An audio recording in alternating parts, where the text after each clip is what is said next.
Hello student, how are you? I hope आप सभी ठीक होंगे। तो आज से हम class 10th ICSE ML Agarwal exercise 9.4 आपके सामने लेकर हाजिर हैं।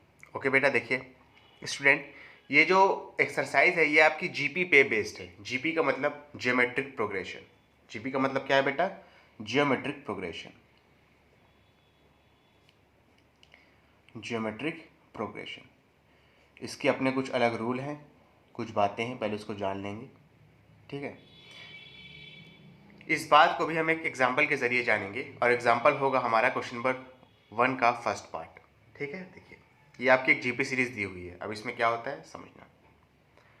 जैसे एपी सीरीज में हम कॉमन डिफरेंस की बात करते हैं, वैसे यहाँ पे हम बात करेंगे कॉमन रेशियो की। किसकी? कॉमन रेशियो की। ठीक है, एपी सीरीज में क्या होता था, सेकेंड और फर्स्ट टर्म का जो डिफरेंस है वो थर्ड और सेकेंड टर्म के बराबर होता था। उसी तरीके से फोर्थ और थर्ड टर्म के भी बराबर होता था। यानी through out the series, AP series, आपका जो डिफरेंस है दो नंबर के बीच का वो हमेशा सेम होता था। वैसे ही यहाँ पे क्या होगा, दो नंबर का जो रेशियो है वो हमेशा क्या होगा? सेम होगा। जैसे अगर इस क्वेश्चन की बात करूँ तो ये आपका फर्स्ट नंबर है, ये आपका सेकेंड नंबर है, सेकेंड टर्म कह लो, और ये आपका थर्ड नंबर है। ठीक है, तो जो सेकेंड और फर्स्ट का जो रेशियो होगा ये बराबर होगा थर्ड और सेकेंड के रेशियो के। और इसी को हम क्या कहते हैं बेटा? इसी को हम कहते हैं कॉमन रेशियो। क्या कहते हैं इसी को? इसी को हम कहते हैं कॉमन रेशियो। क्लियर है अच्छे से? देखो, अच्छा पहले देख लेते हैं इन दोनों का कॉमन रेशियो बराबर है भी या कि नहीं। 1/3 को आप 1/6 से डिवाइड करोगे। 1/3 को किससे डिवाइड करोगे? 1/6 से। इसमें क्या करोगे? 2/3 को 1/3 से डिवाइड करोगे। 2/3 को डिवाइड करोगे 1/3 से। ये वाला आप जानते हो ना। देखो इसमें 4 पोजीशन हैं। 1 आपका पहली पोजीशन पे है, 3 आपका दूसरी पोजीशन पे है, ये वाला 1 आपका तीसरी पोजीशन पे है, 6 जो है वो फोर्थ पोजीशन पे है। तो फर्स्ट पोजीशन को फोर्थ पोजीशन से मल्टीप्लाई करते हैं, सेकंड पोजीशन को थर्ड पोजीशन से मल्टीप्लाई करते हैं। ऐसा ही आप LHS में भी करोगे, ऐसा ही आप राइट हैंड साइड में भी करोगे, लेफ्ट हैंड साइड में भी और राइट हैंड साइड में भी ऐसा करोगे। चलिए देखते हैं। 1 को 6 से मल्टीप्लाई करा दिया, 3 को 1 से करा दिया। ठीक है, यहाँ पे 2 को 3 से करा दिया, उसके बाद 3 को 1 से करा दिया। ठीक है, फर्स्ट को फोर्थ पोजीशन से, सेकंड को थर्ड पोजीशन से। 3 1 जा 3 2 जा, 3 से 3 कैंसिल आउट हुआ। यहाँ कितना बचेगा? 2 = 2। अरे भैया 2 1 जा 2, अपॉन में 2 रहेगा, कोई मतलब ही नहीं है, 2 ही आंसर रहेगा। यहाँ पे भी 2 अपॉन में 1 तो 2 ही रहेगा। ठीक है, यानी कॉमन रेशियो इस क्वेश्चन के लिए क्या आ गया आपका? 2 आ गया। यानी जीपी सीरीज में क्या होता है बेटा? कॉमन रेशियो होता है। कॉमन रेशियो कैसे निकालते हैं? सक्सेसिव टर्म को प्रेसेसिव टर्म से क्या करते हैं? डिवाइड कर देते हैं। या तो ऐसे समझो सीधा सीधा, सेकेंड टर्म को डिवाइड करेंगे फर्स्ट टर्म से, सीधा सीधा। ठीक है, यहाँ पे भी फर्स्ट टर्म की बात होती है, ए की। यहाँ पे भी हम ए से दिखाते हैं किसको? फर्स्ट टर्म को। फर्स्ट टर्म इस क्वेश्चन में क्या दिया हुआ है बताइए? पहला टर्म 1/6 ना, तो यहाँ पे ए की वैल्यू कितनी हो जाएगी? 1/6 हो जाएगी। क्लियर है? यहाँ पे भी nth टर्म का एक जनरल फॉर्मूला होता है। nth टर्म का फॉर्मूला होता है AR⁻n-1। ए आपको पता है फर्स्ट टर्म है, आर क्या है? कॉमन रेशियो है। निकालते कैसे हैं? सेकेंड टर्म को डिवाइड करेंगे फर्स्ट टर्म से। क्लियर है? समझ में आ गया? यही 3 बातें हैं ज्योमेट्रिक प्रोग्रेशन की जो बेसिक हैं। अब उसके बाद सम ऑफ ज्योमेट्रिक प्रोग्रेशन भी होगा, लेकिन वो अगली एक्सरसाइज में हम उसके बारे में वहाँ पे बात करेंगे।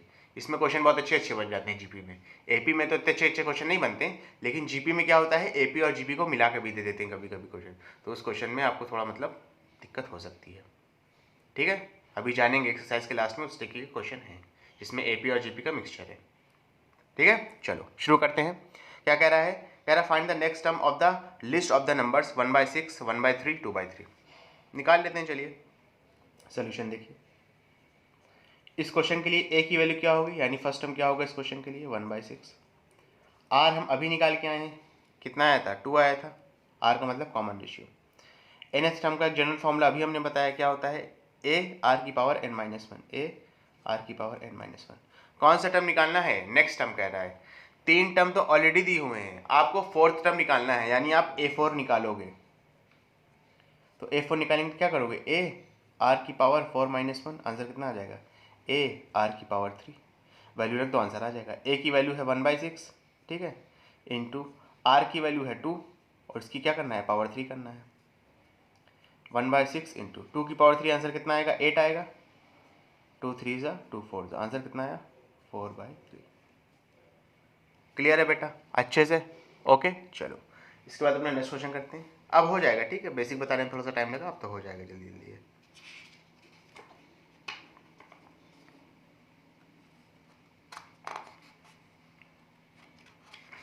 देखिए सेकंड पार्ट देखिए क्या कह रहा है, कह रहा है find the next term of the list of the numbers. बहुत आसान है, देखो सोल्यूशन। ए की वैल्यू इस क्वेश्चन में क्या है 3/16 है। आर कैसे निकलेगा बताओ? सेकेंड टर्म को फर्स्ट टर्म से क्या करोगे, डिवाइड कर दोगे, तो -3/8 डिवाइडेड बाय 3/16। ये भी बता चुका हूँ। पहले को चौथी पोजीशन से मल्टीप्लाई करोगे, दूसरे को तीसरी पोजीशन से, ठीक है। 3 से 3 कैंसिल आउट हुआ, 8 1 ज़ा 8 2 ज़ा, आंसर कितना आ गया -2, ठीक है। nth टर्म का फॉर्मूला क्या होता है जीपी में, AR⁻n-1, ठीक है ना। कौन सा टर्म निकालना है आपको बताओ?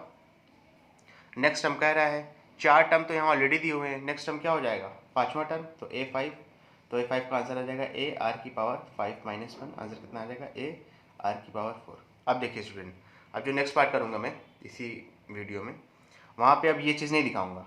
अगर A5 है तो डायरेक्ट लिखूंगा AR⁻4, जितने भी यहाँ रहेगा उससे एक कम करके आर की पावर में लिख दूंगा, ठीक है ना, डायरेक्ट समझना। रख दो, ए की वैल्यू कितनी है आपकी 3/16 है, इंटू आर कितना आया है -2, -2 की पावर 4, ये अगर 3/16। अब देखिए ये सब तो आप बेसिक है, आप जानते ही होंगे, पहले कई चैप्टर में बता चुका हूँ। ब्रैकेट के अंदर अगर माइनस है, बाहर पावर अगर इवन है, तो वो इवन पावर क्या करती है, माइनस साइन को एलिमिनेट कर देती है। एक बार फिर से, अगर ब्रैकेट के अंदर नेगेटिव है, नेगेटिव साइन है, सॉरी, अगर ब्रैकेट के अंदर नेगेटिव साइन है, बाहर पावर इवन है, इवन जानते होगे 2 4 6 8 10 ऐसे नंबर जो 2 से डिविजिबल हों, ब्रैकेट के अंदर अगर नेगेटिव नंबर है और साइन के, अरे सॉरी, पावर क्या है आपका इवन है, तो इवन पावर क्या करती है, उस नेगेटिव साइन को एलिमिनेट कर देती है, ठीक है। तो ये माइनस साइन तो खत्म हो गया, 2 की पावर 4 करेंगे कितना आएगा 16 आएगा, 16 को 16 से एलिमिनेट कर दिया, आंसर कितना आया 3 आया। क्लियर है ना बेटा अच्छे से? कोई दिक्कत वाली बात तो नहीं है, मैं ऐसा नहीं चेक कर रहा हूँ, ऐसा चेक करते चले वरना दिक्कत हो जाएगी। चलिए करेक्ट है तो इसमें देखेंगे थर्ड पार्ट क्या कह रहा है, कह रहा है find the 15 term of the series √3 + 1/√3 + 1/3 + √3 and so on. बहुत आसान क्वेश्चन है, देख लीजिए सोल्यूशन। सबसे पहले हम यहाँ लिखेंगे फर्स्ट टर्म कितना दिया है आपको √3, फिर उसके बाद निकालेंगे हम कॉमन रेशियो कैसे निकालते हैं मैं आपको बता चुका हूँ। सेकेंड टर्म को फर्स्ट टर्म से डिवाइड कर देते हैं। सेकंड टर्म दिया है यहाँ पे 1/√3 डिवाइडेड बाय √3, ठीक है ना। अच्छा, आप सोच रहे होंगे सर आपने अभी तक जो है बड़ा सा अपॉन करके करते थे, कॉमन रेशियो निकालते थे, यहाँ पे ऐसे क्यों किया है? यहाँ पे इस वजह से ऐसे किया है बेटा, क्योंकि ये आपका एक फ्रैक्शन है सेकेंड टर्म, लेकिन फर्स्ट टर्म आपका एक फ्रैक्शन नहीं है। या तो एक काम ये कर सकते हो, आप इसको अपॉन में 1 करके फ्रैक्शन बना लो, तब उस तरीके से कर सकते हो, अदरवाइज ऐसे ही करो, कोई दिक्कत वाली बात नहीं है, ठीक है। इसमें गलती की गुंजाइश कम रहेगी। 1/√3 डिवाइड के साइन को मल्टीप्लाई में चेंज करेंगे, ये रेसिप्रोकल हो जाएगा। √3 का रेसिप्रोकल क्या होगा 1/√3, या तो ऐसा कर सकते हो √3 के अपॉन में 1 लिखो, तब रेसिप्रोकल कर दो, ठीक है। चाहे वैसे करो चाहे ऐसे करो, चाहे बड़ा सा अपॉन लगा करो चाहे ऐसे करो, दोनों में जो है सेम ही बात है, ठीक है। 1 को 1 से मल्टीप्लाई करेंगे 1 आएगा, √3 को √3 से मल्टीप्लाई करेंगे 3 आ जाएगा, ठीक है। बेसिक सी बातें हैं, आपको पता होनी चाहिए। क्लियर है? इसके बाद देखो आपको निकालना है A15 टर्म, क्या आंसर आएगा अभी बताया था। ए लिखेंगे, आर लिखेंगे, जितना यहाँ पे लिखा है उससे एक कम करके यहाँ पे लिख देंगे, तो 15 दिया था तो 14 हो गया। वैल्यू रख दीजिए, ए की वैल्यू कितनी है √3, ये कितनी है आर की वैल्यू है 1/3 आर की वैल्यू है, यहाँ पे देखिए आई है पावर 14। क्लियर है? अब यहाँ देखो 3 की पावर कितना दिया बेटा, 3 की पावर दिया है 1/2, समझना, इंटू 1/3 को आप लिख सकते हो 3 की पावर -1, और बाहर पावर कितनी होगी 14। ये चीज़ समझ में आती है कि नहीं आती है? जैसे अगर कहीं पे 1/a लिखा है तो आप इसको लिख सकते हैं a की पावर -1, कहीं पे अगर 1/a² लिखा है तो आप इसको लिख सकते हो a की power -2। By the laws of exponent indices class 9 में पढ़ाया था, अगर मुझसे पढ़ाया कहीं जिससे भी पढ़ाया आपने तो ये सब जानते होंगे, ठीक है, चीज़ें होती हैं। इसके बाद देखो 3 की पावर 1/2 इंटू -1 जाके 14 से मल्टीप्लाई हो जाएगा, अगर ए की पावर m है, उसकी पावर अगर n कर दें तो कितना हो जाता था, ए की पावर m इंटू एन, या mn कह सकते हो। वही चीज़ है, -1 को 14 से मल्टीप्लाई करेंगे -14 आ जाएगा। दोनों का देखो बेस सेम है, पावर क्या होगी, ऐड हो जाएगी। देखो अगर जैसे ए की पावर m है इंटू ए की पावर n है, दोनों का बेस सेम है ना, दोनों का बेस a है, स्मॉल a, तो पावर क्या होती थी, आपस में ऐड हो जाती थी। सारी चीज़ें बता चुका हूँ, ठीक है, क्लास 9th में। अगर 3 की पावर 1/2 प्लस -14, ठीक है, 1/2 प्लस -14 हम यहाँ पे सॉल्व कर लेते हैं। 1/2 प्लस -14, प्लस माइनस कितना हो जाएगा, माइनस, तो 1/2 -14, 2 जाके -14 से मल्टीप्लाई होगा, आंसर कितना आएगा, 1 -28/2, 1 -28 कितना हो जाएगा, -27/2। तो इसका फाइनल आंसर कितना आ जाएगा, 3 की पावर -27/2। क्लियर है बेटा, अच्छे से, कोई दिक्कत वाली बात तो नहीं है। आंसर चेक कर लेते हैं तब आगे बढ़ते हैं, ज़्यादा बेहतर होगा, ठीक है, ताकि गलती भी की कोई भी गुंजाइश हमारे पास ना बचे। ठीक है, बिल्कुल करेक्ट है। ओके, चलिए फोर्थ पार्ट करते हैं। फोर्थ पार्ट देखिए क्या कह रहा है, कह रहा है find the 10th and 9th term of the list of the numbers. बहुत आसान है, देख लो सोल्यूशन, ठीक है ना, समझना। ए की वैल्यू यहाँ दी है 5, कॉमन रेशियो कैसे निकलेगा, सेकेंड टर्म को फर्स्ट टर्म से डिवाइड कर दो। सेकेंड टर्म दिया है 25, ठीक है, फर्स्ट टर्म दिया है 5, 5 1 5 5 आपको निकालना है A10। तो A10 को आप क्या लिख सकते हो, A R की पावर 9, बता ही चुका हूँ पहले, ठीक है। A आपको दिया है 5, कॉमन रेशियो भी आपका 5 है, 5 की पावर 9। अब देखो ये 5 है, ये 5 की पावर 9 है।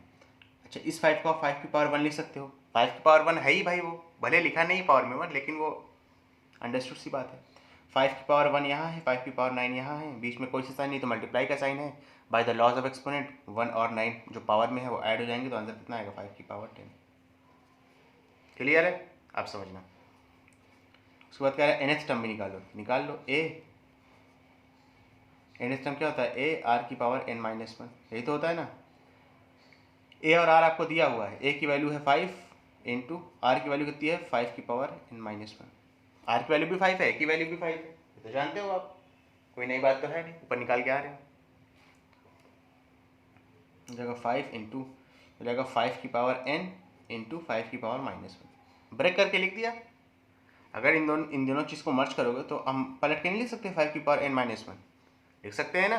चलो 5 इंटू 5 की पावर n इंटू 5 की पावर -1 है, तो इसको आप क्या लिख सकते हो, 1/5 लिख सकते हो ना। जैसे अगर देखिए, जैसे 1/a को अभी हमने क्या लिखा था प्रीवियस क्वेश्चन में, a की पावर -1।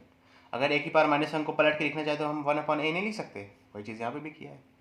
5 से 5 एलिमिनेट हुआ, आंसर कितना आया, 5 की पावर n। क्लियर है बेटा, अच्छे से, कोई दिक्कत वाली बात तो नहीं। चलो नेक्स्ट पार्ट करते हैं, समझते चलना बेटा, आसान है सारी चीज़ें। क्या दिया है ज़रा देखिए, कह रहा find the 6th and the nth term of the list of the numbers. बहुत आसान है, देखो सोल्यूशन। a की वैल्यू क्या दी है यहाँ पे, 3/2, r की वैल्यू कितनी दी है, निकालना पड़ेगा, सेकेंड टर्म को फर्स्ट टर्म से डिवाइड कर देंगे, तो 3/4 डिवाइडेड बाय 3/2, 3/4 डिवाइड के साइन को मल्टीप्लाई में चेंज किया, ये चीज़ रेसिप्रोकल हो जाएगी, 2/3 आ जाएगा, 3 से 3 एलिमिनेट हुआ, 1 ज़ा 2 ज़ा, आंसर कितना आया, 1/2। ठीक है, आपसे कह रहा है ए 6th टर्म, A6, तो आंसर कितना आएगा, a r की पावर 5, जितना यहाँ पे होता है उसका एक पावर कम करके r की पावर में रेस कर देते हैं, हम लिख देते हैं। a कितना है आपका 3/2 इंटू r कितना आया है 1/2 की पावर 5, 3/2 इंटू 1/32, 2 की पावर 5 कितना होगा, 2 इंटू 2 इंटू 2 इंटू 2 इंटू 2, 5 बार 32 आएगा, 1 की पावर 5 करेंगे 1 ही आएगा, ठीक है। तो 3/में 2 को 32 से मल्टीप्लाई करेंगे, कितना आ जाएगा, 64 आ जाएगा। क्लियर है बेटा, अच्छे से, कोई दिक्कत वाली बात तो नहीं है।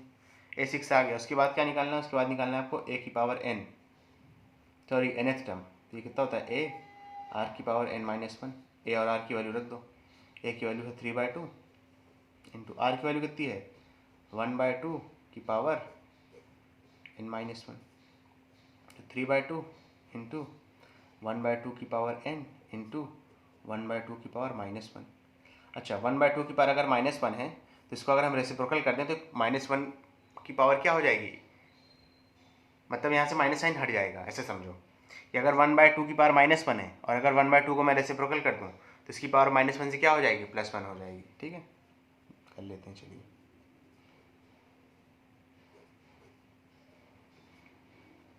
टू अपॉन 1 कर दिया तो -1 की पावर क्या हो गई, 1 हो गई। अब देखो ये 2 से 2 क्या हो जाएगा, एलिमिनेट हो जाएगा ना बेटा कि नहीं हो जाएगा, पहले ये बताओ।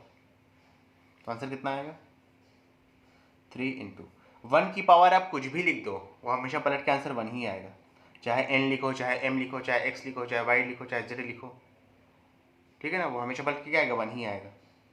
नहीं यकीन तो बेटा n का कोई भी मतलब n की जगह पे कोई भी इंटीजर रख के देख लो, हमेशा आंसर क्या आएगा, 1 ही आएगा। 2 की पावर n है तो 2 की पावर n हो जाएगा, मल्टीप्लाई कर दो, 3 1 जा 3 हो जाएगा, अपॉन में 2 की पावर n, आंसर आ गया। समझ में आया कि नहीं आया, चलो नेक्स्ट पार्ट करते समझना बेटा। क्या दिया ज़रा देखिए, कह रहा find the 6th term of from the end of the list of the numbers. Okay अच्छा देखो आसान है समझना, कह रहा है 6th टर्म पता लगाओ एंड से, लिस्ट ऑफ द नंबर से। कर लेंगे, देखो सॉल्यूशन आपको जीपी सीरीज ये दी हुई है, ए की वैल्यू यहाँ पे 3 है, ठीक है, आर की वैल्यू कितनी आएगी, -6 को 3 से डिवाइड कर देंगे, ये तो सीधा ही है, -6 को 3 से डिवाइड कर दिया, 3 1 जा 3 2 जा, आंसर कितना आया, -2। आपको निकालना है अब आप निकालो इसमें नंबर ऑफ टर्म्स कितने, पहले तो ये पता करना पड़ेगा। तो ए एन बराबर क्या होता है, nth term of a GP equal to A R की पावर n-1, यही तो होता है। ए एन आपको दिया हुआ है, लास्ट टर्म दिया हुआ है आपको 1 2 2 8 8, ए कितना दिया है 3 दिया है, इंटू आर कितना दिया है -2 की पावर n-1। 3 जाके इधर क्या होगा, इसको रिड्यूस करेगा, देखिए क्या आएगा रिड्यूस करने के बाद, 1 मिनट,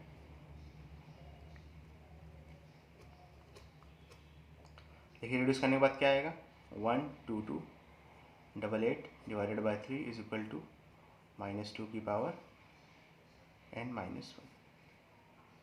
क्लियर है बेटा, देखो रिड्यूस करो, 3 4 जा 12, 2 और 8 जा रहा है, एक साथ लिखना पड़ेगा तो बीच में 0 लगाना पड़ेगा, फिर गया आपका 9 बार में कितना हो जाएगा, 9 बार में कितना हो जाएगा बताओ, 9 बार में हो जाएगा 27 होगा ना, जी बिल्कुल करेक्ट, 27 ही होगा। उसके बाद देखो 1 और 8 कितनी बार में जाएगा जी, 1 और 8 जाएगा 6 बार में। क्लियर है, आंसर कितना आया, 4096 इज इक्वल टू -2 की पावर n-1। क्लियर है, अब समझना, क्या हम 4096 को -2 की पावर में रेस करके कुछ लिख सकते हैं, बिल्कुल लिख सकते हैं। देखो कैसे, इसका यहाँ पे साइड में क्या करोगे आप, एलसीएम निकाल लोगे, ठीक है ना, ये आएगा 2048, आएगा 1024, ये कितना आएगा 512, ये कितना आएगा आपका फिर 256, ये कितना आएगा आपका 128, ये कितना आएगा 64, ये कितना आएगा 32, ये कितना आएगा 16, ये कितना आएगा 8, ये कितना आएगा 4, ये कितना आएगा 2, कितना आएगा 1। 1 2 3 4 5 6 7 8 9 10 11 12, 2 की पावर -12 लिख सकते हैं। अच्छा, चाहे 2 की पावर -12 लिखो, चाहे -2 की पावर 12 लिखो, बात तो सेम है। सर क्यों सेम है, क्योंकि मैंने अभी बताया था अगर ब्रैकेट के अंदर, समझना मेरी बात में क्या कह रहा हूँ, चाहे 2 की पावर 12 लिखो और चाहे -2 की पावर 12 लिखो, दोनों का आंसर ये आएगा 4096। सर क्यों ऐसा, क्यों सर, क्योंकि बेटा ब्रैकेट के अंदर माइनस है और बाहर पावर क्या है, इवन है, और इवन पावर माइनस साइन को एलिमिनेट कर देती है, ठीक है। इसका 4096 का मैं लिख सकता हूँ -2 की पावर 12 इज इक्वल टू -2 की पावर n-1, ठीक है। अब देखो, अब समझना, देखो इस जीपी जब से हम कर रहे हैं एक्सपोनेंट का बहुत इस्तेमाल आ रहा है, तो आपको एक्सपोनेंट अच्छे से आना चाहिए। अगर नहीं आता है तो आप पहले जाइए, एक या 2 वीडियो मेरी देख लीजिए प्लेलिस्ट पर क्लास 9th की, वहाँ पे मैंने पूरा अच्छे से बेसिक बताया हुआ है, ठीक है, या किसी और की देख लीजिए, ज़रूरी नहीं मैंने देखी, बस आपको सीखना मकसद होना चाहिए। देख के आइए, तब यहाँ पे आपको बेहतर तरीके से समझ में आएगा। अब देखिए दोनों साइड बेस सेम है और बीच में इक्वल टू का साइन लगा है, ऐसा पॉसिबल कब होगा, ऐसा एक ही शर्त पे पॉसिबल होगा जब आपकी पावर भी क्या हो, बराबर हो। तो 12 is equal to n minus one आ जाएगा। तो n minus one is equal to 12 आ गया। n की वैल्यू क्या आ गई 12 प्लस 1, कितना आंसर आया n की वैल्यू 13 आ गई। क्लियर है बेटा अच्छे से? स्टूडेंट एक कॉन्सेप्ट क्या समझिएगा, n की वैल्यू आपकी कितनी आ गई 13 आ गई। ठीक है, अब आपसे क्या कह रहा है सर, देखिए कह रहा है find the sixth term from the end of the list of the numbers. क्या कह रहा है, find the sixth term from the end of the list of the numbers. अब देखिए समझिएगा, मेरी बात समझिएगा, इस चीज़ को मैं एक एग्जांपल के जरिए समझाऊंगा, आपको ज़्यादा अच्छे समझ में आएगा।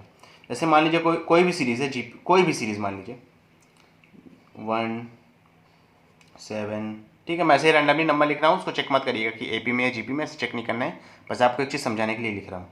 1 7 11 14 15 17 18, कितने नंबर हुए 1 2 3 4 5 6 7 9 10 14, उसके बाद फिर 15, फिर 18, फिर 19, कितने हुए 1 2 3 4 5 6 7 8 9 10 11 12 13 नंबर हो गए। ठीक है, अब कह रहा है आखिरी मतलब लास्ट से चलिए और 6 टर्म पे पहुंचिए।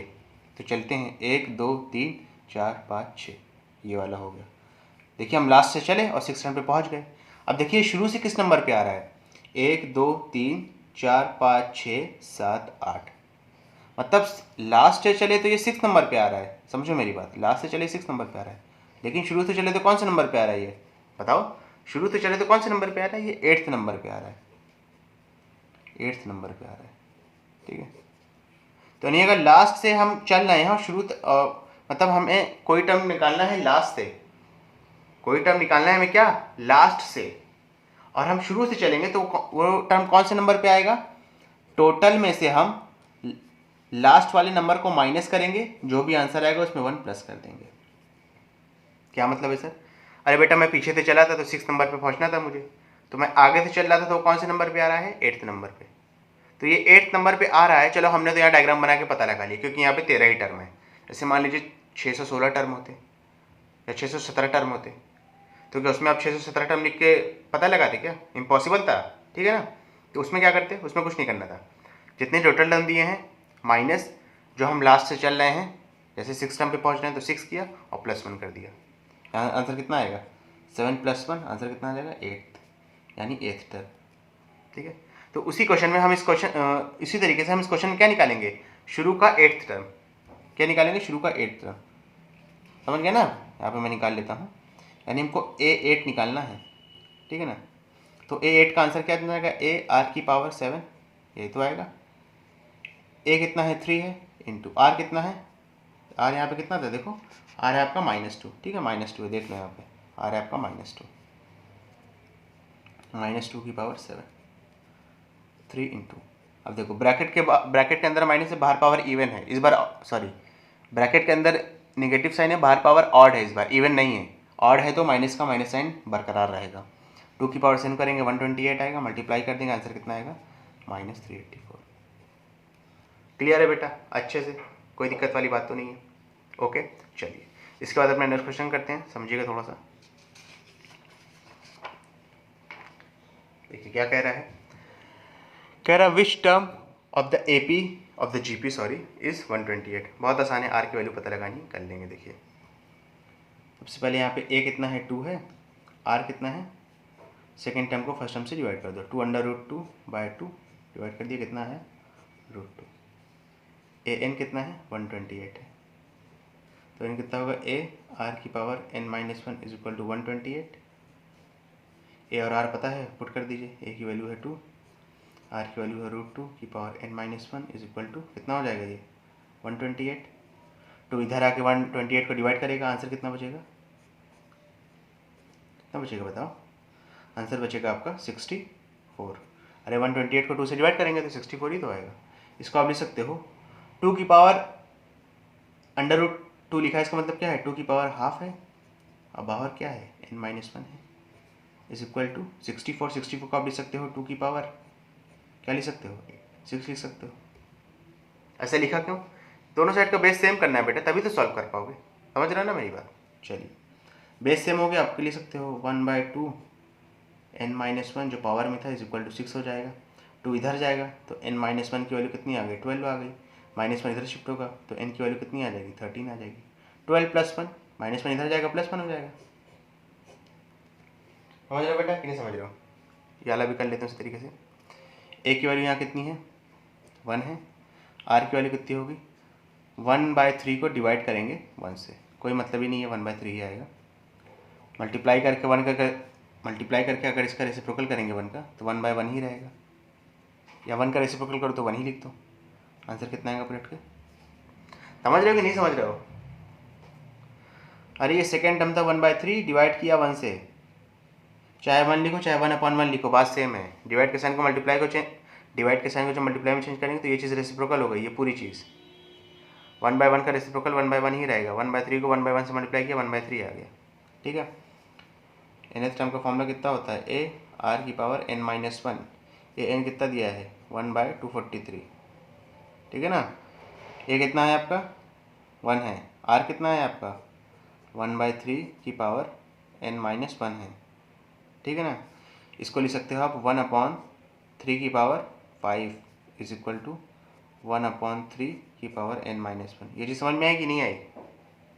अरे चाहे 1 लिखो चाहे ना लिखो, बात सेम है। इंटू में लिखा है ये 1 × 1/3 की पावर n-1, ठीक है ना। 1 था इस वजह से हमने एलिमिनेट कर दिया, कोई दिक्कत नहीं है। 243 को लिख सकते हैं 3 की पावर 5, 243 का आप साइड में एलसीएम निकालोगे 3 की पावर 5 बनेगा, 3 से डिवाइड करोगे फिर 3 से फिर 3 से फिर 3 से फिर 3 से, ठीक है ना। ये सब तो आता होगा, नहीं आता क्या? लो भैया देख लो, इस तरीके से किया मैंने, ठीक है। 27 गया, 9 गया, 3 गया, 1 2 3 4 5, 243 को लिख सकते हैं 3 की पावर 5। अब समझ में आया? अच्छा 1 को आप चाहे 1 की पावर 1000 भी लिख दो तो भी कोई फ़र्क नहीं पड़ेगा, पड़ेगा कि नहीं पड़ेगा? 1 की पावर 1000 भी 1 रहेगा। तो यहाँ पे 5 है तो हम ऊपर भी 1 की पावर 5 लिख सकते हैं ना, लिख दीजिए। चलिए 1/3 की पावर n-1, इसको आप लिख सकते हो 1/3 की होल पावर 5, क्योंकि ऊपर नीचे दोनों पावर 5 है, न्यूमरेटर में भी डिनोमिनेटर में भी, इज इक्वल टू 1/3 की पावर n-1। दोनों साइड क्या है, बेस सेम है, पावर को सेम कर दो, बेस सेम है ना 1/3, तो n-1 की वैल्यू 5 आ गई, -1 इधर शिफ्ट हुआ, n की वैल्यू क्या आ गई 6 आ गई। क्लियर है बेटा अच्छे से? चलो इसके बाद अपना नेक्स्ट क्वेश्चन करते हैं, समझना। Correct, determine the 12th term of a GP whose 8th term is 192 and common ratio is 2। चलिए पता लगाने में सोल्यूशन।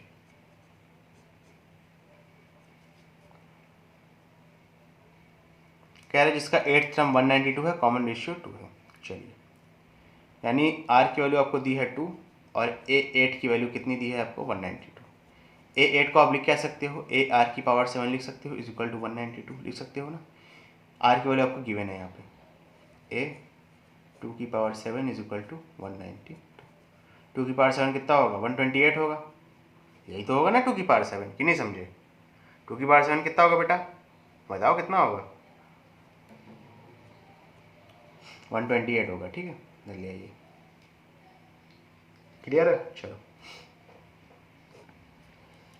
2 से रिड्यूस करते हैं 62, ये कितना जाएगा 9 बार में गया 1 और 6 96। 8 की टेबल आती है, ये 16 की आती है, 16 4 जा बड़े नंबर्स का है, ठीक है। 16 6 जा, फिर 2 3 जा 2 2 जा, आंसर कितना है a की वैल्यू 3/2। आपसे क्या पूछ रहा है, a12 पूछ रहा है, निकाल लो a12। a12 को क्या लिख सकते हो, a r की पावर 11, a की वैल्यू है 3/2, यहाँ से निकाला अभी देखिए इंटू r कितना था 2 की पावर 11, 2 की पावर 11 कितना होता है बेटा, ये तो निकालना पड़ेगा मुझे। 2 की पावर 11 होगा 2048 मेरे ख्याल से, हाँ 2048 होगा। 2 से रिड्यूस करेंगे तो 1024 आ जाएगा, ठीक है ना। 1024 को 3 से मल्टीप्लाई कर देंगे तो आ जाएगा 3072। क्लियर है बेटा अच्छे से? कोई दिक्कत वाली बात तो नहीं है? बात है तो बताओ। स्टूडेंट अगर आपको वीडियो पसंद आई तो इसको लाइक करें, कमेंट करें, शेयर करें और इस वीडियो को उन बच्चों तक जरूर पहुंचाएं जो कोचिंग को अफोर्ड नहीं कर सकते। Thank you.